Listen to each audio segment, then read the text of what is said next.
It's that time again. It's that time again. It's time for the dive pod. It's time for the dive of thieves. Yeah. Woo, baby. We are back and rusty a little bit, possibly. Vacation felt great. I'm recharged. I'm refreshed. Took a week off. Yeah. I think we needed that week off to recharge, to relax after a fantastic qualification for Worlds. I'm feeling way different right now compared to when we recorded last time. Because about the team or like as a man? Both. Like chemically inside my brain, it's a lot different in there. Yeah. No, but I was hurt a little bit by that TSM loss. That one stung me more than you, if you'll recall. Yeah, I totally was whatever. Which I am at that point now, and I think you preferred to win. I'm just saying, right? But I think you could appreciate the enormity of the fact that we're going to Worlds. Like, it honestly didn't sink in until I saw the draw. That was when it felt very real. Until you saw him rub his fingers on the magical silver orb. I love when he's mixing just two of them, you know, and he's like, and he just grabs one. Oh man, this is the Den of Thieves podcast. I'm Cole. I'm Jordan. And we are a couple of washed old normies ready to talk some more Under Thieves LCS action, talk about the Worlds. Yeah, we're getting way out of our depth on this episode. And it will be quite clear. Hopefully the YouTube chat will come to rescue us as they have so often in the past. Thank you to everyone. We got some informed listeners. That's right. Hats off to you. We need to pay them many monies. We'll give them a share of the monies we've made so far. Yeah, you can have a share of all of it. It's like negative jersey money. Yeah. I'd be happy to get you guys to share in that. Speaking of which, I got my jersey ship notice earlier today. Just the note. Those custom ones must have taken a little bit more time. Yeah, they did. Plus, I think for some reason I end up at the end of like the shipment list or whatever, because a lot of people talk about getting their shipment notifications for this and for the geography hoodie. And I was sitting there like, well, I didn't get mine. But now I did. I got mine a while ago. Yeah, you are. Can I just say luxury? Oh, you got the sticker? Yeah, I didn't get one. Oh wait, I've ordered so many things. Oh, do you want another one? Yeah, I got 3. Yeah, I've got 2 right on my desk. But I need to use them before the other sticker fan in my house does. That's my 2-year-old. You are in danger, my friend. Right there. So we are going to, of course, talk mostly about Worlds. And we thought this is probably going to be a little bit shorter of an episode than typical, unless we just keep rambling like we sometimes do. But we want to start with the Heist episode that went up this past week and work our way into the Worlds draw, how we think we're going to do there. And let's take it away from the Heist. Let's go to the Heist. Can I just say, let me just start with this. Let me just address the elephant in the room. Ever since we put Rikara in, going way back now to the quarters for playoffs. Or wait, that was it, right? That was the first time. Yeah. I feel like every time Cody Sun's on the camera, he just seems sad. He seems a little bit subdued, maybe. Yeah. I couldn't tell if it was that or like maybe it seemed like forced enthusiasm or whatever. I don't know. It didn't bother me too much. Yeah, and I'm probably just reading into it too much, but I mean, there would certainly be some justification there if he felt, upset like Drake. Yep. I think though it was nice of them to feature more of Rikara in this episode. Yeah, I'm happy they did that. I agree. Not only from a get to know him standpoint, but because I think it's important right now. Just for him to get the time in front of the camera. Plus, he's part of the team. Yeah, think about it. Like, he got us a win against Team Liquid, and he got a game win against Team Liquid, and he got us a game win against DSM. He's been our guy. Okay. I wouldn't say he's our guy, but he's a guy of ours. He's a guy of ours. Yeah, let's not go crazy. He's not our guy. Yeah. Here's let me make my my campaign for Rikara auditioning as our guy. I just, let's not forget, I kind of forgot. You reminded me. He's delivered us 2 pretty big wins in the last 2 series we played. I think that he could actually be. So let's just jump right into this. We're playing best of ones, baby. It's Worlds. We're playing best of ones until we get to the quarterfinals.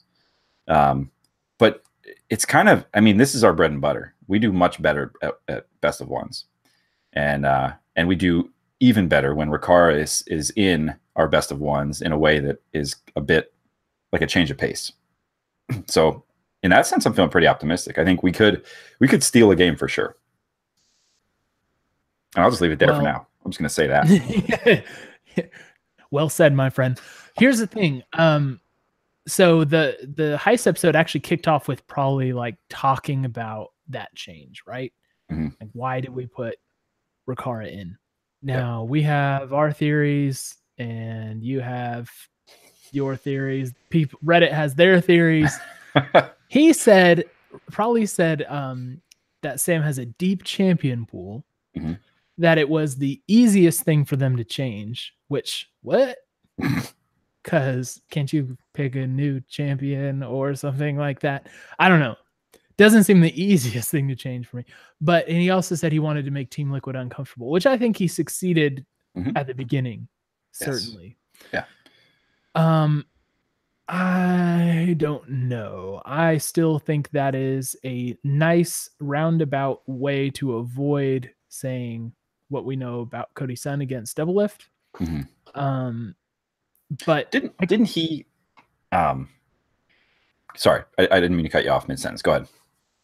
No, I was just going to say that later Rikara, when he's kind of talking, he said the plan was to start him and use him for the entire series, which doesn't seem right. Well, for the Team Liquid series, I believe that was the plan. To use him for the whole series? For Team Liquid, yeah. I thought we talked about how that couldn't possibly have been it.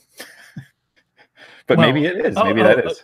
No, timeline. We are talking about Prawley's answer, right? And everything that happened after that. Right. So that was de facto the plan. Yeah. Now, something that kind of it's not like 100 Thieves irritated me doing this, but I'm just irritated by the framing of did they deserve to go to Worlds? Mm-hmm. It's like the frame of the question of the episode, right? Yeah. Oh man, been hearing a lot about that. Yep. And I already gave my speech the last time we talked about why obviously yes, we deserve to be at Worlds. I mean, it's quite clear. We may not have like the best current form, yes, or whatever, but we certainly have done enough over these 2 splits to justify us going to Worlds. So yeah, and especially, I mean, championship points is one of the measures on who gets to go to Worlds, and that's true of every region and every place in the world who sends people to Worlds. That's just one of the things that happens. Yeah. I did see on Hotline League this week, there was somebody had brought in a question on like championship points shouldn't exist. I didn't actually get that far in the episode. Full candor. Not because I don't like it, just because I had to do something else. But I mean, that's an argument that you can make and a conversation you can have. But since that is one of the measures, you can't say that we don't deserve to go because we have the most championship points of anyone else in the league who's not Team Liquid. Well, and otherwise you kind of undermine the whole point of spring. It's like, what are we really doing for spring? Right. The points don't matter. Yeah. Yeah, exactly. I mean, it counts for something. It counts for Worlds. That's a little bit simplistic of an answer, but still, that's the crux of it. Yeah. Now note in this, sorry, we're jumping all over, but back to, talking about the Heist, they didn't give an explanation for Cody, right? They didn't explain for him not being there. They just said, that was like I said, Rikara was like, the plan was to start me and use me for the whole series. I think that was what happened, right? I don't, again, I think that just is more confirmation that we really know what happened and it was just not good. Not a good reaction from Cody. Yeah. I feel good putting that to bed and not debating that with people anymore after that, because they didn't even like give a window to talk about that. Yeah. Right. But I am glad that one of the things that has driven me crazy since then is in all the discussion about like whether 100 Thieves should make worlds or whether, you know, whether we deserve to be there or whatever. Mhm. No one has mentioned the win against Team Liquid still. Yeah. And even I think it was Esports, I was listening to their pod, and they was like, oh yeah, and he and Team Liquid 3-0'd 100 Thieves and then 3-0'd Cloud9. So blah blah blah. No, they didn't.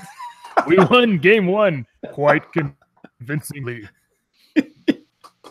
Oh, that's amazing. I can't stand how this has been forgotten. And so it was very nice to have that little moment during the heist to relive the good memories. Yeah, for sure. Yeah. It was nice to see. And I mean, one of the things, Elder. Woo! So good. One of the things we talked about after that series was just the weight of it on Riccara as time went, you know, and how that was concerning. Just as like, this is his first LCS experience, and like, you know, that is trial by fire. So I do feel like he's bounced back, and that's good to see. And yeah, I liked his, I can't remember what exactly the quote was, but he said something like, people say I was just thrown out in cold water to drown, but I don't see it like that. It's like, all right, man, that's the mentality. Right. that felt good, you know, to see him have that about it. And, you know, that may be something you tell yourself, but at the same time, you gotta tell yourself that. Right. And it's, I mean, we've talked about this, right? Like, this is the maturity that you need to have. And maybe that wasn't his answer on Saturday night, you know, like, or was it Sunday? I think it was a Saturday series. And that's fine. That would be expected for that to sting, right? For that one for it to take a while for you to kind of come around to that one. Mm-hmm. But I you know, I'm going to take him for his word on it. And the fact that he's able to say that now, and you know, like, that's his view on it, that he's sharing with people, is a good thing. That's a positive thing, because he's going to have more chances to play. And you can't let that become what defines your time in the LCS. Yeah, exactly. So good mentality from him. That was very mature.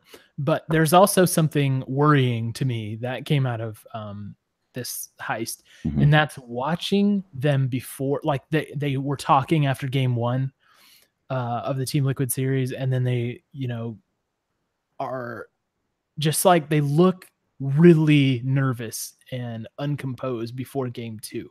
You know, out in that little patio area where they can dine al fresco and talk strategy. It really did not look good. The looks on their faces, the way they were talking, it didn't look like they had confidence, which that was after a win. Yeah. That's something that definitely has to be looked at, or whatever you know, we get these small snippets of the conversation. So maybe we're missing some valuable information in there, but still, it's just, that's not how I want my team to be looking after a win heading into a game 2. Yeah, no, for sure.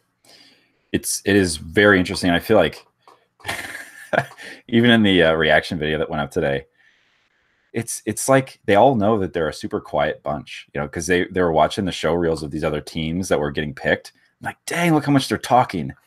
Wow.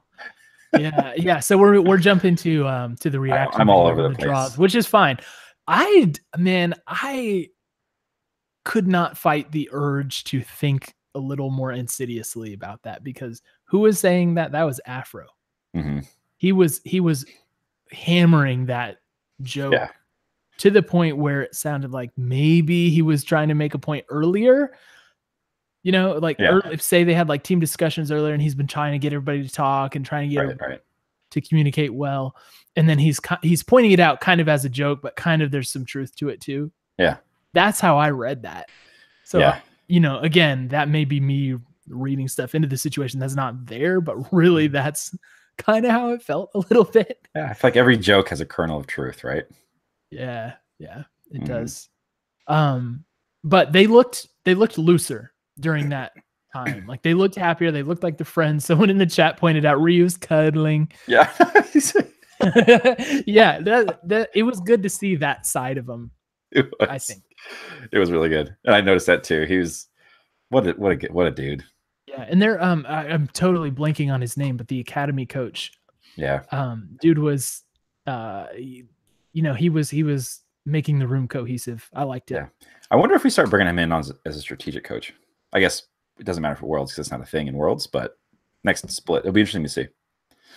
Yeah, I don't know. I don't know what the rules are on that. I don't know what Prawley's stance is on that. Yeah, we're one of those teams who's not gone there, but he does seem to like control. I'll say that. But if you want to take us back to the heist, please. Oh no, actually, I said most of what I wanted to say about the heist. I mean, I didn't like the way they looked before Game 2 of Team Liquid, and then it was just sad from that point on. It was sad. But again, happy that Ricard is getting some airtime during that, and very nice to see his mentality. Seems to be in the right place. For sure. And I do agree with you. I think I really like the way the team is. It's feeling much more like we have a 6-man roster, right? It's not like we have 5-man roster and then Ricard is a member of the academy team who kind of shows up because we think he's pretty good. He's not our guy, but we think he's pretty good. But it's cool that even like the promo stuff, there's 6 players on all the images, right? Like I think I saw something like 100 Thieves going to World and he was in that. So that's good to see. He must be, I guess I hadn't seen anything about like the official roster lock. I don't know that you have to do it yet, but it seems pretty clear that he's our 6th man. Oh, yeah, he definitely is. I don't know if the lock happened or whatever, but he's definitely the 6th. Right. Which actually, I don't know if you remember a while ago, there was that rumor that they were going to have 7-man rosters. Yeah. At Worlds, I think it was, or maybe it was playoffs. I guess it's true for NA playoffs, but certainly not the case at Worlds. So if we caused any confusion there, my fault. It was probably me. Yeah, I think we did talk about that actually at one point. But yeah, it's 6-man, which I know NA is trying to influence the other regions to increase that to 7 because a lot of NA teams play with 7. They don't want us to have Levi on deck, baby.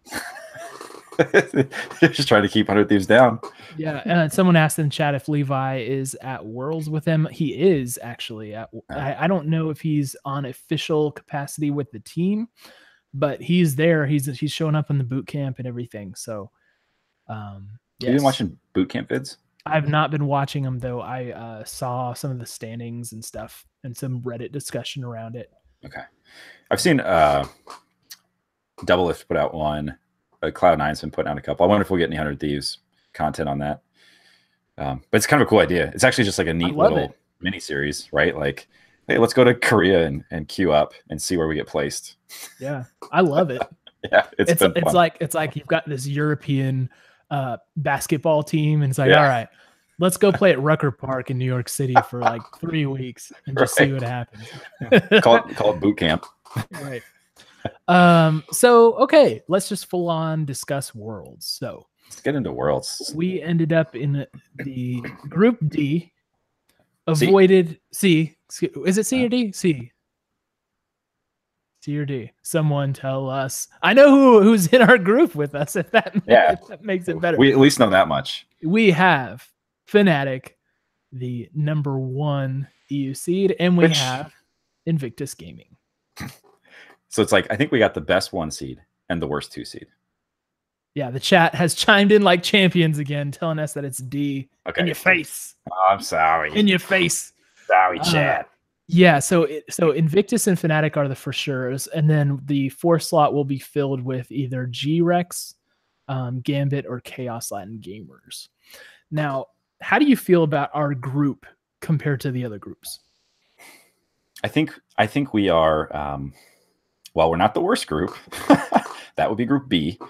I think that overall, you mean the hardest. The group of death is Group B. Yes.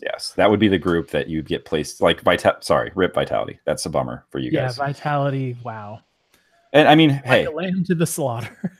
there is no better story than the team getting out of the group of death, and that's why they call it the group of death because it happens. Teams get out of those, and that would be an awesome story for them. But that's for sure the group of death. Make no mistake. Yeah.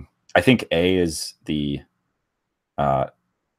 softest group, and I think C is I don't know. Would you take? I think C is a little bit easier than us, maybe just a titch. I think they're pretty even. Yeah, it's close. My take on it is that, I mean, thank goodness we're not Group B, but other than that, it's still pretty difficult, right? Yeah. Like I guess Fnatic is maybe the most beatable 1 seed Yes. of the group if I had agree. to pin it on somebody.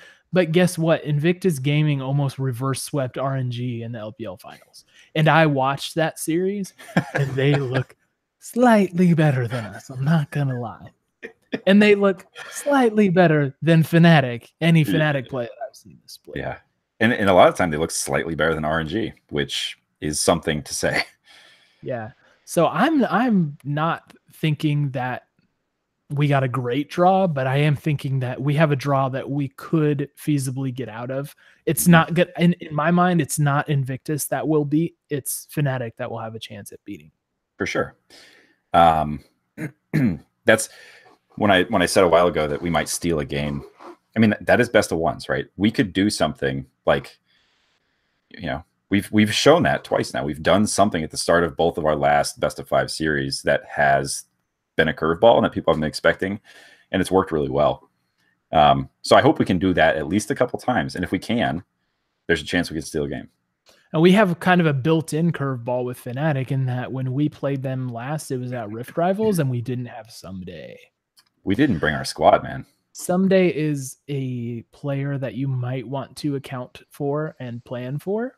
Yeah, to be wise. And Fnatic has Soaz up there. So Soaz is Soaz. He's been playing since League came out, basically, and seems to be playing pretty well still at a very high level. But maybe it's his time to meet Someday. Yeah, I think Someday is gonna. He will be very fun to watch. There's a lot of matchups I think it would be awesome. Yeah. To be frank, like I think Caps is somebody I'm incredibly excited to see us play against. We talk about Ryu a lot on this pod and how exciting he is and how important he is to the team. I think this is going to be an awesome matchup to watch. And also, I got to give the edge to Caps, though. I mean, yeah, I think so. But it'll just be fun. Like, it's going to be fun to see Ryu stretched to the limit, right? Like, he is going to be tested as much as you can be, basically, because he's kind of up against the two, like arguably the number 1 and 2 mid laners in the world in Caps, and the other guy's name is Rookie. Yeah. This other guy, have you heard of him? His name's Rookie. Yeah, I'm less familiar with IG than RNG. But, Rookie is a very devastating player. He's a Korean on an LPL team, and he may have even gotten like MVP. If I'm not mistaken. Wow. So it's gonna be awesome to watch Ryu in that. I mean, I guarantee you, he's like, "Oh, I got to draw." he's dreading it. Chat says we have a top 3 mid according to Academy Coach. I mean, I love Ryu. I'm not sure I'd go that far. Here's what we do know that's interesting from boot camp is I was looking at the standings of the players, and guess who the number 1 player in boot camp is right now? All players. Based on what's the metric? I think they're doing like Elo. Okay. It's Rikara. It's Anda. Are you kidding me? Yeah. If you go look at the boot camp rankings, Anda is ranked number 1 overall right now. And since you brought up Rikara, Cody Sun's actually number 9. So okay, we're doing okay. Yeah, we're doing okay in boot camp over there. Okay. That's boot camp, though. It's whatever. Yeah, but I'm just saying. It's like preseason NFL, right? But number 1? Dude, get a screen grab of that. Look at Anda. I am telling you, man, there's something special about that kid. Like, I don't know. When I watch him play, I'm like, he's kind of like, he's got the next level mind games down. He gets under people's skin, I think, in a way that's cool. It's cool. And is a cool dude. And I like that Nate Shot still calls him Anda. Yeah, that's awesome. I do remember Anda getting like 1K gold leads strictly off of outpathing Xmithy. Yes. That is a thing. And people talk about Xmithy being like, he's in the conversation for best jungler in NA. Yeah, I saw someone's Reddit take on this being that Anda has been told consistently that he's like not the guy, but he'll do. Is kind of been the take on him from the teams. And I think that there's probably a lot of accuracy to that. Yeah. He's earned everything from us though. For sure. I hope that that's not the message we're giving him. I think that could be the message that the fans send. A lot of people still upset about the Meteos thing. I could totally see him getting that message. I mean, he was an academy player before, right? That's basically what that means. Yeah. Like you're not our guy. We're not going to start you, but he did. If I'm not mistaken, he did have some LCS experience before. Oh, he did. That. Yeah, but he got, he kind of got, he got his place got taken. Yeah, but he's kind of been like the filler guy or whatever, or at least viewed that way, certainly from a lot of fans. But man, he's been doing very well. And reminds me of Aaron Rodgers. Ooh, I don't. I knew you'd react. Yeah, that's a tough one, man. We'll have to bring that to our NFL pod. We'll revisit which we will begin to have this conversation. But yeah, it's very happy to see him on top of boot camp rankings, and I hope that continues for him. That's now, cool. Kim, we talked a little bit about the Fnatic matchup, right? But we didn't mention Reckless, right? We didn't mention Reckless. This is another time where I think our bot lane is going to get outclassed. Mm-hmm. Whether it's Rikara or Cody Sun, Reckless has looked pretty good, and Hylissang has been.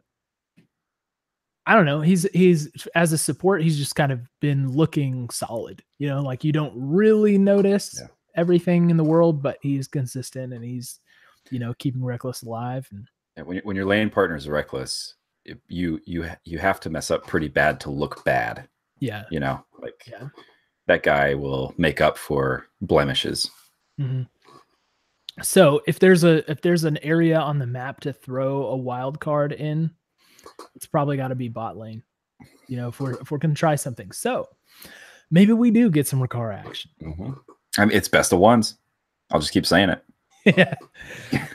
If I was 100 Thieves, I would be trying to figure out, who's really better. I think I alluded to that before. I would use Worlds as kind of a way to settle the Rikara Cody Sun thing, because we have limited data and low expectations, I would say, for Worlds. I don't think people think it's out of the question that we could advance out of the group stages, even though it's maybe unlikely. Mm-hmm. But at the same time, I don't see anyone thinking we have a good shot at going beyond the first round group, or beyond the first round after group. Knockout. Yeah. I would start Rikara.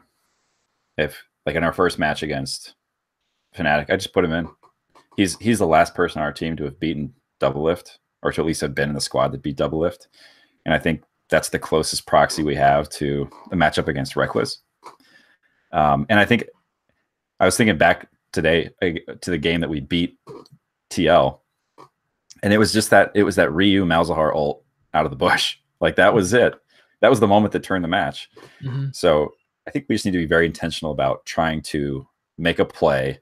And that's what I think is dangerous about us, is if we can get an advantage on somebody, we can really punish them. And I think one of the reasons we struggle against TL and Doublelift is because it's so hard to get him out of the equation.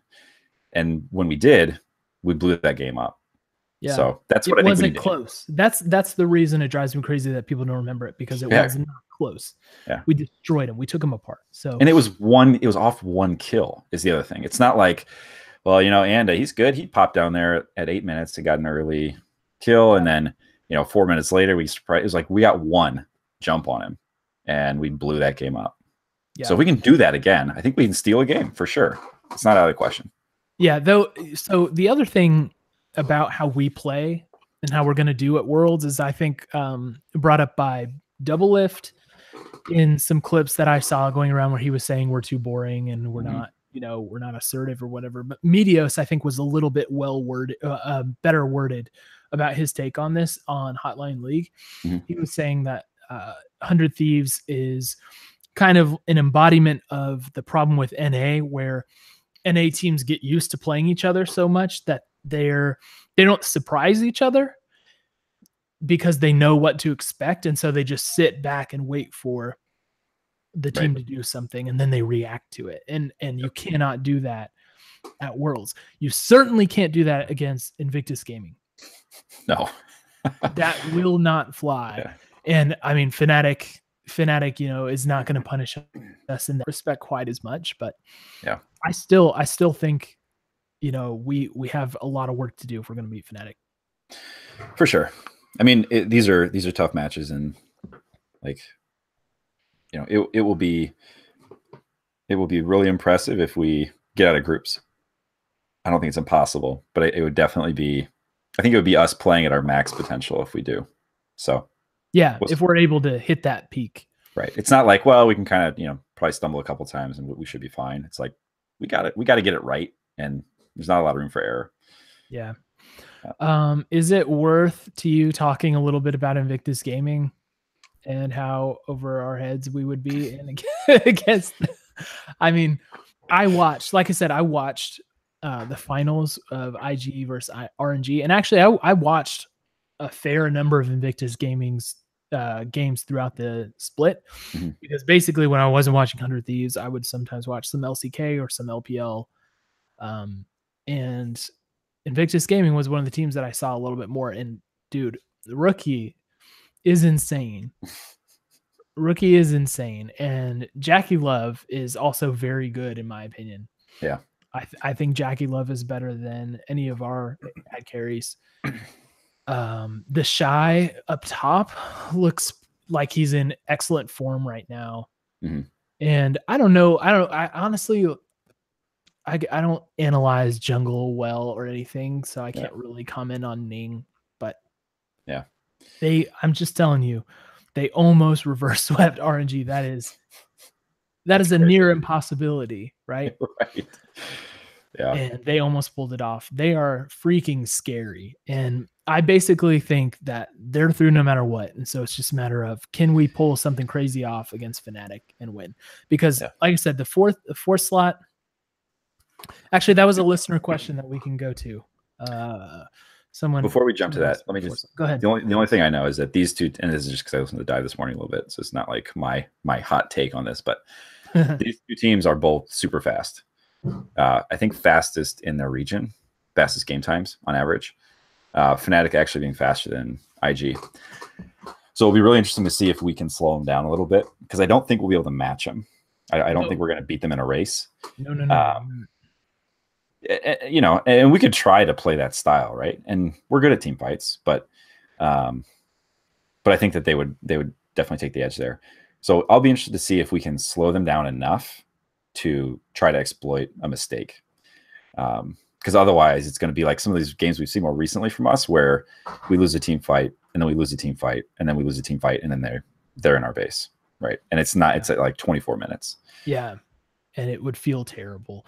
And then everybody would be, oh, they say, I told you this is why 100 Thieves doesn't deserve to be a world. Like, no, that's just how you're going to lose to those teams if you lose to them. Right. They're not grinding teams down. They're just blowing them up. Yeah. That's how they win. Just like how we win is the opposite. Yeah. So, but yeah, so listener question, our homie Corrigan, Keen Tran said, which team do you think will be the last slot in Group D? And do you think 100 Thieves can make it out of the group? So, that was what we were just talking about. The last team in the slot would be either G-Rex, Gambit, or Chaos Latin Gamers.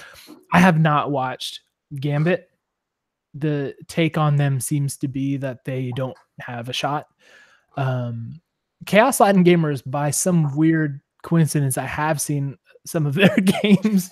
I think from Spring Split though, so maybe it's not that accurate, but they don't look threatening. They don't seem to be threatening. So it seems like G-Rex is going to be the team that comes out. Was Chaos the team that I feel like you mentioned to me at one point, you're like, man, I watched some games from one of the like smaller regions. Like, it's kind of rough. Yeah, actually, that was when I was watching them. Yeah. Yeah. So, like there's some misplays there, and I recognize them. Yeah. And this is a while ago. Yeah. So they don't seem that threatening. So you're looking at G-Rex coming out of Hong Kong, LMS. I think, that's got to be them. If I'm placing money on it, that's what I think will be in that fourth slot. And I don't think that they're enough to really take us down. I don't think they would, have something like a 10% chance of winning against us. I don't think it would be that bad, but I think we're in good position to beat whoever that fourth slot is. And then it's just a question of, can we upset Fnatic? Yeah, the fourth slot is always an interesting one because it's kind of like that's the trap game, and you have to watch out. So whether it's us, whether it's Fnatic, it seems less likely that it's IG. But that could be our path through as well if we're going to make it through. So I think we'll all be big. Whoever makes it through, we'll all be big fans of them when they're up against the other teams. Yeah. Well, we didn't put our money where our mouth is anyway. Do we make it out? Yeah, of course I'm gonna say yes because that's what we got to watch for. Here's what I'll say. Here's my bold prediction, my hot take. We start Rikara against Fnatic. We beat them, and then we split enough of the other games, and we clean up against the fourth slot that we get through. All right, I'm gonna disagree. Yep, that's fine. I think Fnatic and IG go through, and I hope that we use the time to figure out something about Rikara. Yeah. Can I just say on the Rikara thing? I really hope that next season we see him in a lot more. I hope that we can, like with extra time we have, I hope that we can become a 2 ad carry team. I guess this opens up a much bigger can of worms, which is, do we have 2 ad carries in the primary slot for next season, or is there movement within the team, either Rikara or Cody Sun? Academy players, when they get good, they usually get picked up. And if Cody Sun is having some disagreements with the team, maybe he's interested in leaving. Maybe the team's not interested in keeping him around. Who knows? But if they both are here on the roster, I hope that we get to see more of them playing next split. Yeah. Well, the thing is, for Cody Sun, he's under contract, right? So he would need to be traded somewhere. So where does he go if, who wants to pick up Cody Sun right now? And I don't think that's actually a bad question or out of bounds. I think there are some lower tier teams that would be happy to pick up Cody Sun. So for sure, I would not say that that's an impossibility at all. Mm-hmm. So I think we'll keep him. I think we'll keep both of them. Yeah. I mean, I think if they can work out the dynamic within the team, I don't think there's any reason not to. We've got him on contract. It's not like there's this burning platform, unless it is a kind of personnel thing. Well, I suppose we will know after Worlds because everybody else from Academy. Well, we kept Levi, right? So were they all released, or are they just not here? I think they were released.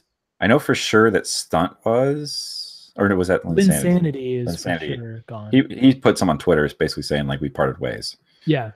I feel like the other guys still have some 100T branding, but I could be wrong. Yeah, I don't know, but regarding, so the chat's asking if we have the same squad next split. We've talked about this a little bit, but so Sumday's contract is up after Worlds, and I think it is definitely an uphill battle to keep him. And I know that 100 Thieves is going to do whatever they can to keep him. They will pay him a lot of money. They will, try and make whatever concessions they can to keep him. But I have a hard time seeing him actually remain with the team. Not because I don't think it's going to be an organizational thing. Like, oh, I don't know, he's leaving because he doesn't like Prawley or whatever. I don't think it's that. I think Someday wants to make hay while the sun shines, and he wants to win. Yeah. So go somewhere where he has a little bit stronger of a chance to win. Yeah, it is a really interesting. I mean, player careers are super short in this sport. If he gets approached by some Korean teams to be able to play at home again, you know, it would be hard to say no. Like, put yourself in his shoes. It'd be super hard to say no. Yeah, that's one of the downfalls for us personally about Worlds being in Korea, is like someday gets to go chill at home in that environment. Yeah. Like, oh yeah, this is what LCK is again. Right. You know, this is how great it could be if I'm here. And that just makes it really, really tough, man. Yeah. He's playing very well. And maybe he doesn't get approached. Although I feel like some of the big name teams, like SKT didn't make it. Do they come calling? You know, like there's just a lot of dynamics going on externally that could make this even more complicated for us. Yeah. So how much money is enough money, or I don't know. Yeah. I don't know what it is, but it's definitely going to be tough. I hope somehow they pull it off. That would be the heist of a lifetime. But I think we're going to have to find a new top laner. Oh, gosh. And where do we start with that? I mean, maybe that's a Cody Sun swap thing, you know? If you make a trade. Maybe, actually, that could be interesting to trade Cody Sun away for a top laner. So preview to some other podcasts that we'll do in the future after Worlds, or maybe while we're waiting on some Worlds action. Hey, should we ask the folks? And I guess if I say this out loud, then in essence we're asking them. So, you know, for what it's worth, I feel like off season is something that both you and I are new to in League. Mm-hmm. Spring feels like a long ways away. I guess, like, just I'll put it out there. Like, we got to think about what we're gonna do once the season wraps up. You know, like what content. And the reason we started doing this podcast is because we noticed that the content we were hoping was there wasn't there, and this was our response. So I think we're kind of coming in from a position of we don't really know what to expect in the off season, other than that there's going to be no games, obviously. So I'll be interested to see what it's like as a fan in the off season, and like what content is out there, what we get. This is 100 Thieves' first off season too, right? So yeah, who knows what content we'll get from them? Maybe we'll have to start watching a lot more Fortnite. I was gonna say we'll get Fortnite content, but I think you and I would both like to keep going on the pod as much as we can. So, you know, we'll try and find a way to make some content, because everybody wants to see that iron right behind you every week. You got to say something so the camera switches to you. Hey, there. There we go. Do I have it? Does it look like I'm by the Eiffel Tower? Exactly. You look like a tourist. Like, oh, there's that iron that we're always seeing. If we get on Twitch and we get subscriber emotes, this will be one of them. Yep. Just this, my finger with the iron on it. Yeah, or just the iron itself. It's earned it. Your iron has earned a position. We've got the iron. We've got the baking pin. Yeah, dude, there we go. We're rolling in them. Oh, that was bad. I did not even mean it. Oh my god! That's why I am an old man dad. It just comes and I naturally. think that is a sign we should stop this podcast right I think that's now. It. Right now, young man. Go to your room. We're going to punish ourselves and stop this podcast. So, and just as a heads up, I will be indisposed because of work for next week. So I think we'll take an extra week off and then be back the week after that to ramp up to Worlds and talk about the action kicking off, which I think actually will be right around that time. Like, we may actually have something to talk about right then. I was going to say that the big crescendo for your work is right around the time that Worlds kicks off. So that'll be perfect. Yeah. So, we'll not see you next week, but we will see you the following week, and we look forward to it. And we look forward to finally sending our man Micah his jersey now that it's shipped and it's on its way to me, so I can redirect it. Yay. Over to him. Can I leave us with a note of positivity for Worlds? Please always do that.